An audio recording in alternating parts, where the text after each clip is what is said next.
You know that feeling, right? The sky gets dark, you hear that distant rumble of thunder, and you get a little shiver.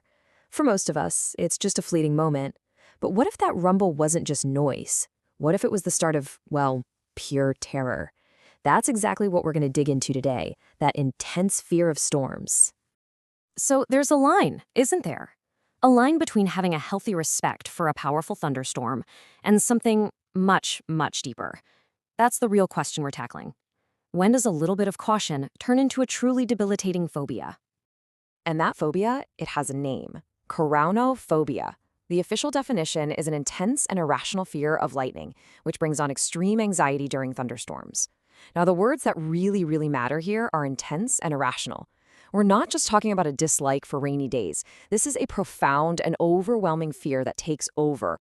But where does a fear that powerful even come from? I mean, it doesn't just pop up out of nowhere, right? To really get it, we've got to go back and look at the roots, where Keraunophobia often begins. And what's so fascinating is that the causes can be really different from person to person. For some, it might start with a genuinely scary experience, being caught in a really bad storm as a kid.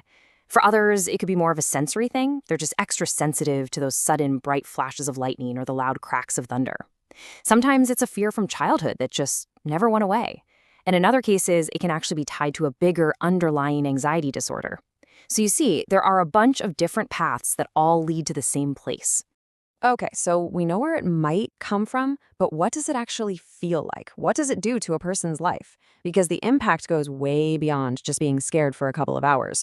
We're talking about a whole storm happening on the inside, and it can really affect every single part of someone's life. This table really lays it all out perfectly. On one side, you've got what's happening internally, that intense panic and distress, the physical stuff like shaking, sweating, a racing heart. And then on the other side, you see how that internal storm spills out and changes your actual life. I mean, think about it. That panic, it messes with your sleep. It makes you avoid going outside. It creates this constant humming stress during whole seasons of the year. People will literally avoid looking at the weather forecast just to not trigger that fear. It completely reshapes how you live your day-to-day life. Now, facing a fear this big can feel totally overwhelming. I get that. But, and this is the most important part, there is absolutely a way forward.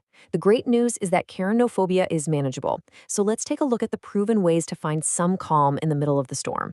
All right, so here we have a really clear three-step approach. Step 1 is therapy, specifically something called cognitive behavioral therapy, or CBT. It's all about helping you reframe those fearful thoughts and using gradual exposure to storms to slowly, safely get more comfortable. Step 2 is about techniques, things you can do right in that moment of panic, stuff like relaxation exercises or grounding techniques that help you manage the anxiety as it's happening. And then there's step 3, medication. For really severe cases, this can be an incredibly important tool to help get those symptoms under control. And this right here is the biggest takeaway.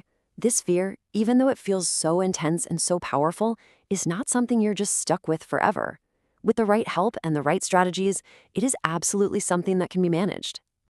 And hey, that hope isn't just wishful thinking. It is totally backed by evidence. As our source material puts it, and I'm quoting here, with appropriate treatment, individuals can learn to better cope with storm-related fears.